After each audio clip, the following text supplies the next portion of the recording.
Food lovers, இன்னைக்கு நம்ம குட்டி சமையல் ரெசிபில செய்ய போற டிஷ் எல்லாருக்குமே நம்ம ஃபேவரட்டான பிரியாணி. வாங்க ஃபர்ஸ்ட் அந்த கோழியை பிடிக்கலாம்.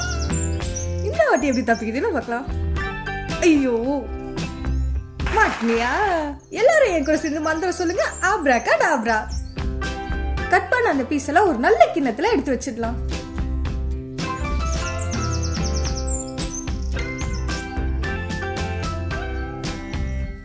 நானே கஷ்டப்பட்டு கிணத்துல இருந்து சேர்ந்த தண்ணியை ஃபுல்லா ஊத்திட்டு கொஞ்சமா மஞ்சத்தூள் போட்டு குளிப்பாட்டுவோமா?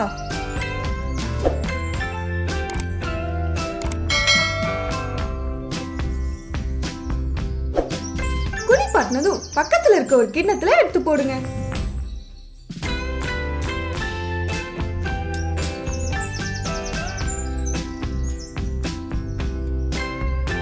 நல்லா ஃப்ரெஷ்ஷான ஒரு வாழையிலேயே எடுத்து மூடி வைங்க. இல்லையா எங்களை மாதிரி பக்கத்து மரத்துல இருந்து பறிச்சுக்கோங்க. பாஸ்மதி அரிசி எடுத்து வச்சுட்டு ஒன்று ஆளா கலந்து போடுங்க. ஆளாக்குன்னா என்னன்னு தெரியலையா? அப்ப நீங்க கண்டிப்பா டாட்ஸ் லிட்டில் பிரின்சஸா தான் இருப்பீங்க.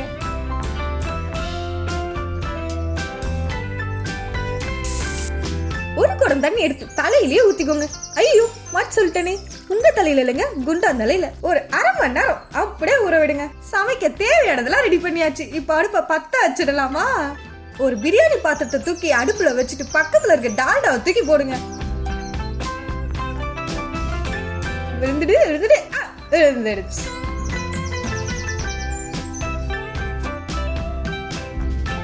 அப்புறம் கொஞ்சமா கடலை எண்ணெய் எடுத்து ஊத்துங்க. நம்ம பசங்க போடுவாங்க அந்த கடலை இல்லைங்க, நான் சொல்றது கிரவுண்ட் நட் ஆயில். அப்படியே பிரியாணி நல்லா வாசனையா இருக்கிறதுக்காக பட்டை, லவங்கம், ஏலக்காய் என்னெல்லாம் கையில கிடைக்குது எல்லாமே எடுத்து போடுங்க.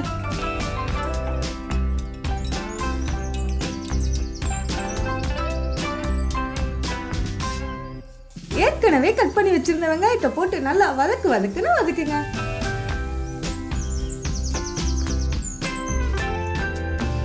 இஞ்சி பூண்டு பேஸ்ட் கொஞ்சமா போட்டு மறுபடியும் வதக்குங்க. அப்பதான் அந்த பச்சை வாசனை போயிட்டு நமக்கு பிடிச்ச பிரியாணி வாசனையை கூட்டிட்டு வரும்.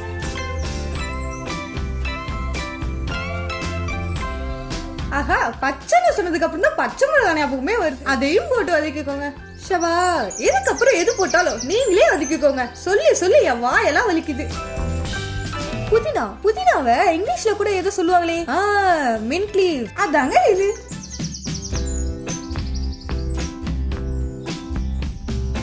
அப்புறம் ஏற்கனவே கட் பண்ணி வச்ச தக்காளி போட்டுட்டு எப்பவும் போல வதக்குங்க.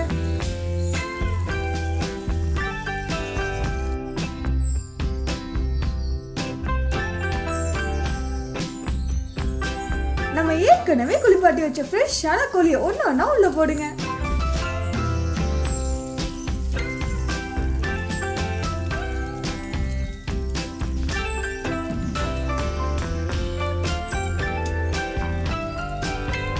கொஞ்சமா மஞ்சத்தூள் போடுங்க.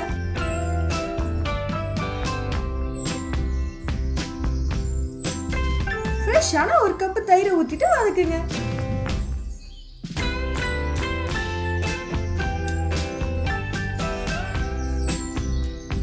ஒரு பாதி லெமன் எடுத்து எண்ணெய் மாதிரியே புளிஞ்சு விடுங்க.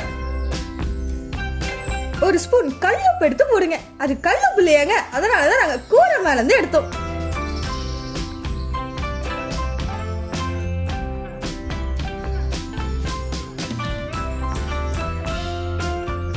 இந்த தூள், அந்த தூள், டீ தூள் மூணத்தையும் அள்ளி போடுங்க. எந்த தூள்னு தெரியலையா?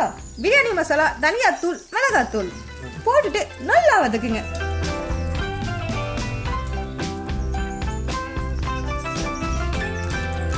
அப்புறம் நம்ம அரிசியை அளந்து போட்டோம்ல, அதே அளவு தண்ணியையும் அளந்து ஊத்துங்க.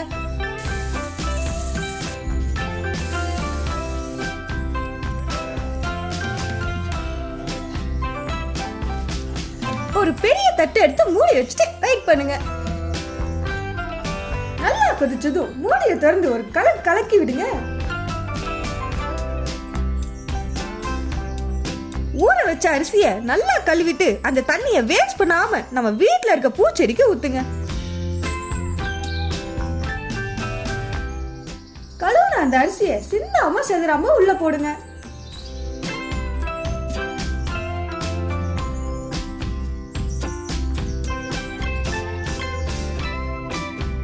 ரைத்தா செய்யலாம் வாங்க.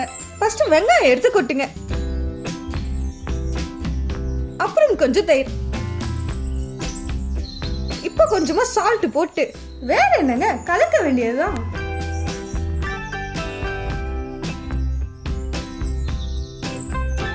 மூடி இருந்த அந்த தட்டை திறந்தது ஒரு வாசனை வந்தது பாருங்க. டேஸ்டா மட்டும் இருந்தா போதுமா, கலர்ஃபுல்லாவும் இருக்க வேணாமா? அதுக்குதான் கேசரி பவுடர் தண்ணியில கலந்து ஊத்திட்டு புதினாவை தூவி மூடியும் விடுங்க.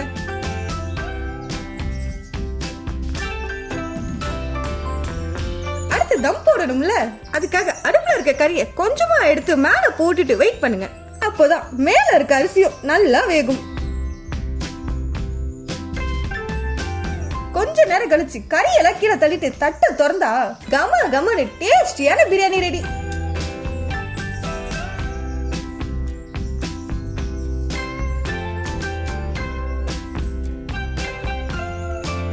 பிரியாணியை இறக்கி வச்சுட்டு பிளேட்டிங் பண்ண ஸ்டார்ட் பண்ணலாமா?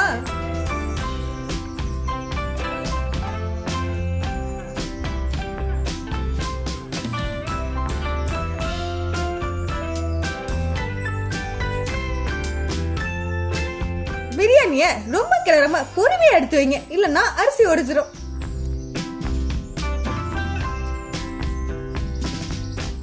ஆஹா, லெக் பீஸ் மாட்டிக்கிச்சே.